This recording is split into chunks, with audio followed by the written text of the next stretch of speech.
Hare Krishna, Jai Srila Prabhupada. Today I will be talking about the celebrated sages in the Srimad Bhagavatam. The first sage is Parvata Muni. Is considered to be one of the oldest sages. He is almost always a constant companion of Narada Muni. There are also spacemen competent to travel in the air without the help of any material vehicle. Parvata Muni is one of the Devashri, or a great sage among the demigods, like Narada. He was present along with Narada at the sacrificial ceremony of Maharaja Janamejaya, son of Maharaja Parikshit. In this sacrifice, all the snakes of the world were also to be killed. Parvata Muni and Narada Muni are called Gandharvas, also because they can travel in the air, singing the glories of the Lord.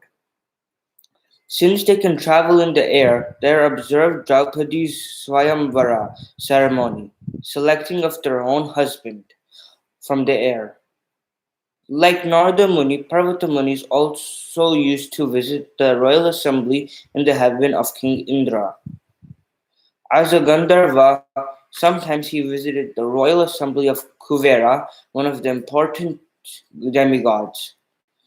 Both Narada and Parvata Muni, once in trouble with the daughter of Maharaja Srinjaya got the benediction of a son by Parvata Muni. Next sage we have is Narada Muni. Narada Muni is inevitably associated with the narrations of the Puranas. He is described in the Bhagavatam. In his previous life, he was the son of a maidservant, but by good association with pure devotees, he became enlightened in devotional service, and in the next life, he became a perfect man, comparable with himself only. In the Mahabharata, his name is mentioned in many places. He is the principal Devashri, or the chief sage, amongst the demigods. He is the son and disciple of Brahmaji, and from him the disciplic succession in the line of Brahma has been spread.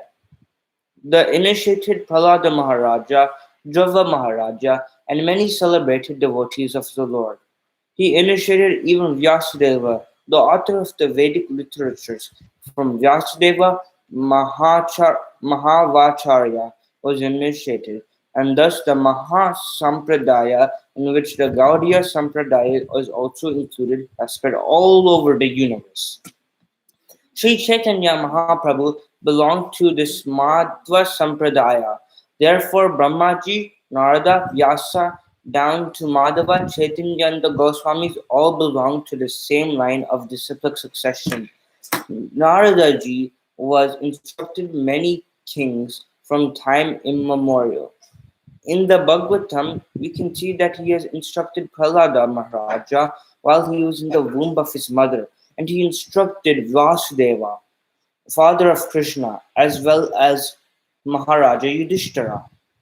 The next sage we have is Dhanumya, a great sage who practiced severe penances at Utkochaka Trita and was appointed royal priest of the Pandava kings. He acted as the priest in many religious functions as the Pandavas Samskara, and also each of the Pandavas was attended by him at the betrothal of Draupadi.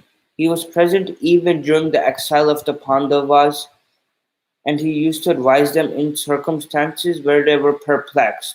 He instructed them how to live incognito for 1 year, and his instructions were strictly followed by the Pandavas during that time.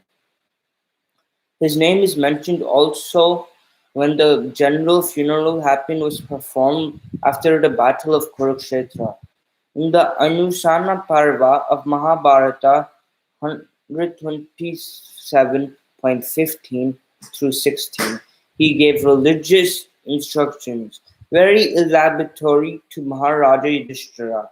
He was actually the right type of priest of a householder, for he could guide the Pandavas on the right path of religion.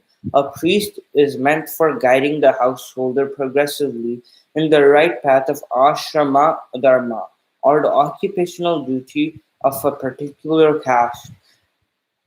There is practically no difference between the family priest and the spiritual master. The sages, saints, and brahmanas were especially meant for such functions. The next sage we have is Badarayana, also known as Vyasadeva. He is known as Krishna Dvaipanya. Dvaipanya Sat- Satyavati Sutta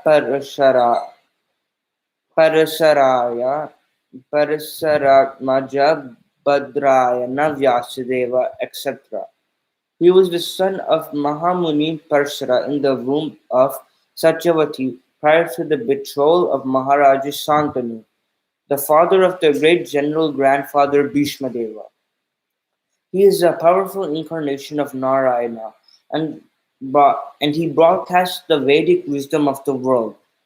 As such, Vyasadeva is offered respects before one chants the Vedic literature, especially the Puranas. Sukadeva Goswami was his son, and rishis like Vaisampayana were his disciples for different branches of the Vedas. He is the author of the great epic Mahabharata and the great transcendental literature Bhagavatam. The Brahma Sutras say the Vedanta Sutras are respected author by dint of severe penances. When he wanted to record the great epic Mahabharata for the welfare of all people in the age of Kali, he was feeling the necessity of a powerful writer who could take up his dictation.